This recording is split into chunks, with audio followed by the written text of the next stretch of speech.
Warga desa Giri Purwo, Kecamatan Purwosari, Gunung Kidul, Yogyakarta, dihebohkan dengan penemuan kerangka manusia yang berada di hutan Pring Larangan. Penemuan kerangka ini bermula dari laporan Darno, warga sekitar yang bermaksud mencari rumput di sekitar lokasi kejadian. Darno awalnya mengira tulang belulang yang berceceran tersebut sebagai tulang sapi, namun setelah diteliti lebih lanjut ternyata merupakan kerangka manusia. Darno pun langsung melaporkan penemuan ini ke pejabat setempat. Tim Inafis dari Polres Gunung Kidul yang melakukan identifikasi awal langsung mengumpulkan tulang belulang yang berada di sekitar lokasi. Sementara itu, Kapolsek Purwosari, AKP Budi Haryanto mengungkapkan bahwa korban diduga berjenis kelamin pria. Kalau menurut dari Inafis tadi, setelah dilihat dari tulang rahang, kalau identik ke laki-laki. Namun demikian masih kita dalami, kita melakukan penyelidikan. Nanti akan kita lanjutkan dengan ke Rumah Sakit Bayangkara untuk dilakukan tindak lanjut. Pihak kepolisian mengimbau kepada masyarakat yang memiliki anggota keluarga yang hilang dengan ciri-ciri membawa baju kuning serta celana biru dongker untuk melapor ke Polsek Purwosari. Saat ini, kasus temuan ini ditangani oleh Polres Gunung Kidul dan masih diselidiki apakah korban merupakan korban pembunuhan atau bukan. Dari Gunung Kidul, Yogyakarta, Kismaya Wibowo, iNews melaporkan. Ya, tadi kita lihat tayangan sebelumnya nih pemirsa, nih warga Gunung Kidul Yogyakarta ini sempat dikejutkan, dihebohkan dengan penemuan tulang belulang manusia diperkirakan sudah berusia sekitar 3 hingga 4 bulan yang lalu. Iya, dan pihak kepolisian ini masih mencari tahu apakah korban yang diduga berjenis kelamin pria ini merupakan korban pembunuhan atau bukan. Itu dia, gitu ya? kita harus bahas nih pemirsa untuk membahas perkembangan terkini terkait penemuan tulang belulang manusia tersebut. Pemirsa, kita sudah terhubung dengan Kasubag Humas Polres Gunung Kidul, ada Bapak Ibtu Suryanto. Halo, selamat pagi Pak Suryanto. Iya, selamat pagi Mas Bram, sama Mbak Nita. Ya. Selamat pagi juga. Selamat pagi Pak. Selamat pagi Pak. Iya Pak. Nah, bagaimana dengan identitas dari korban ini kan masih diduga berjenis kelamin pria. Apakah sudah diketahui identitas sebenarnya, nama dari asalnya dan lain sebagainya Pak? Ya, perlu saya sampaikan, saya laporkan bahwa langkah-langkah dari Polres Gunung Kidul sampai saat ini, dari tim identifikasi maupun dari Reskrim, kemudian dari Samnafa, pada hari Minggu telah mendatangi TKP. Kemudian di sana melakukan langkah-langkah yaitu untuk mengumpulkan barang bukti, untuk mengungkap kasus. Namun demikian, sampai saat ini, sampai pengumpulan sampai detik ini, hari ini, belum bisa ditemukan apakah dia laki-laki atau perempuan. Nanti nunggu dari perkembangan dari hasil penyelidikan lebih lanjut yang dikumpulkan oleh anggota yang berada di lapangan. Demikian, Mbak. Ya, Pak Suryanto, ini dari hasil otopsi sementara, Pak Suryanto, apakah ada tanda-tanda ini mengarah kepada korban pembunuhan? Apa?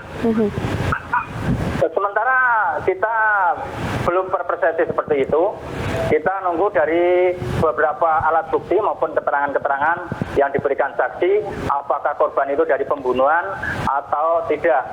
Kita perlu pendukung alat bukti maupun dari keterangan-keterangan saksi maupun dari nanti hasil visum. Demikian, Mas Bram. Oke, nah lalu apakah sudah ada masuk nih laporan mengenai orang hilang yang kemungkinan bisa jadi ini adalah korban begitu ya Pak ya? Itu cukup lama karena 4 bulan lamanya Pak ya? Betul, 3 sampai 4 bulan. Iya. Untuk identitas korban yang ditemukan di sini di TKP yaitu memakai baju warna kuning, kemudian celana warna biru dongker, kemudian rahang sudah bisa, sisi rahang atas jumlah 8, sisi depan tanggal 4. Demikian Mas Pran. Oke, kalau sejauh ini Bapak, dari warga Anda ada laporan dari orang hilang tidak Pak? Ada keluarga yang kehilangan anggota keluarganya di sana, seperti apa Bapak?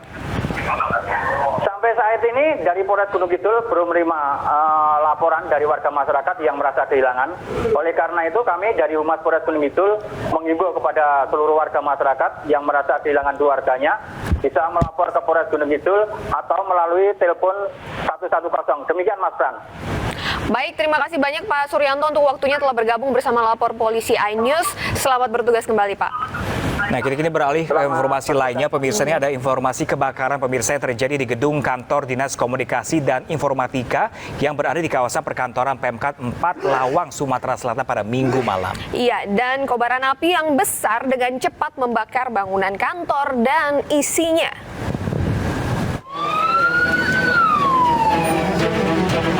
Api yang besar dengan cepat menghanguskan isi dan bangunan kantor Dinas Kominfo Pemkab 4 Lawang, Sumatera Selatan.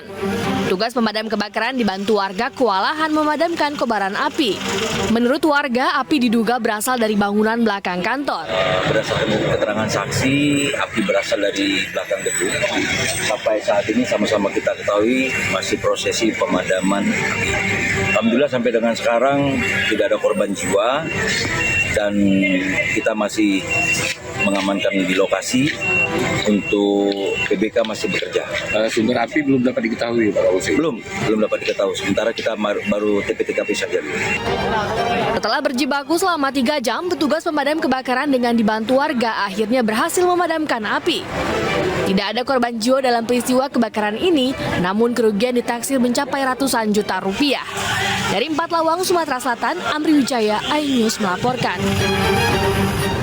Ya, kita ke informasi lainnya, di mana Dinas Sosial Kota Makassar merazia sejumlah anak jalanan yang kedapatan sedang mengemis dan juga mabuk lem di Kota Makassar, Sulawesi Selatan. Nah, pemirsa, dalam operasi ini pemirsa, petugas sempat terlibat keributan dengan orang tua si anak jalanan tersebut.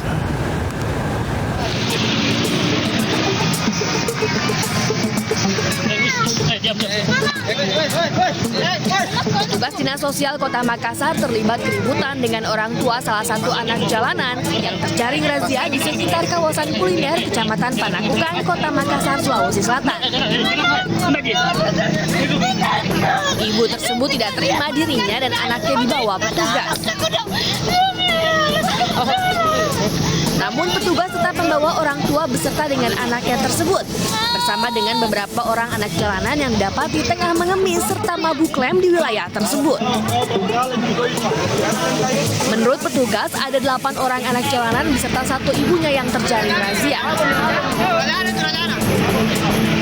Itu kami amankan beberapa anak-anak di bawah umur yang isap-isap lem, karena laporannya memang isap-isap lem. Ternyata betul dugaan dari masyarakat tersebut, akhirnya kami mendapatkan ada 8 anjal, 1 dewasa yang mana orang tuanya sendiri.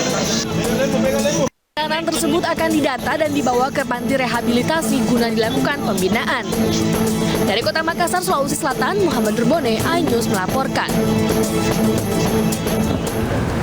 Seorang oknum aparatur sipil negara Pemkab Padang, Pariaman, tertangkap basah kasus kepemilikan narkoba berupa 2 paket ukuran sedang, ini jenis sabu-sabu. Nah, pemirsa, ini petugas Sat Narkoba Polres Pariaman menahan pelaku yang berstatus sebagai Kabak Humas dan protokol ini dan masih menyelidiki lebih lanjut mengenai status pelaku sebagai pengedar atau bukan.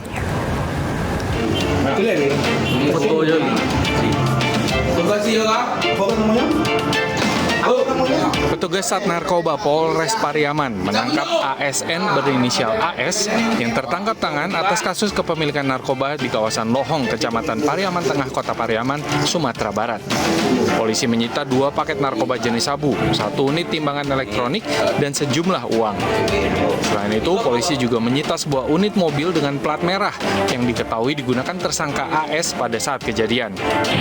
Pihak kepolisian Polres Pariaman mengungkapkan bahwa operasi tangkap tangan ini terjadi berkat laporan dari masyarakat mengenai lokasi keberadaan pelaku yang dicurigai warga kerap digunakan sebagai lokasi transaksi narkoba.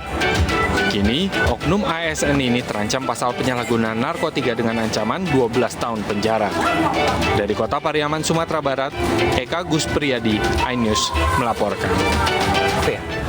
Ya, pemirsa, karena pengaruh minuman keras, seorang ayah di Kota Bau-Bau, Sulawesi Tenggara tega menganiaya istri dan anak lelakinya hingga masuk rumah sakit serta mencabuli putrinya sendiri. Iya, dan polisi akhirnya menahan pelaku atas tuduhan KDRT serta kasus pencabulan.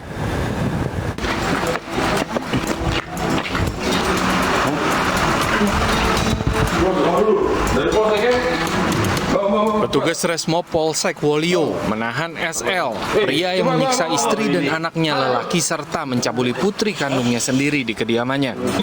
Akibat penganiayaan tersebut, putra tersangka harus mendapat perawatan medis di RSUD Kota Bau-Bau. Kapolsek Wolio, Ibtu Sunarton Hafala, mengungkapkan kronologi kejadian bermula saat tersangka yang ada dalam keadaan mabuk berat mendatangi rumahnya. Sekitar jam 04.30 WITA ini pelaku masuk ke dalam kamar korban, yang mana pelaku ini merupakan ayah kandung dari korban. Kemudian melakukan pencabulan dengan cara. Selain tuduhan tersebut, polisi juga mengamankan barang bukti berupa senjata tajam yang diduga kerap digunakan tersangka untuk mengancam keluarganya sendiri. Tersangka kini harus berhadapan dengan polisi karena ditangkap atas pelaporan istrinya ke Polsek Wolio. Dari Kota Bau-Bau, Sulawesi Tenggara, Andi Eba, iNews melaporkan. Nah, pemirsa ini jangan kemana-mana karena Bang Anu akan hadir sesaat lagi di segmen selanjutnya. Tetap bersama kami di Lapor Polisi, Anda lapor, Kami sampaikan.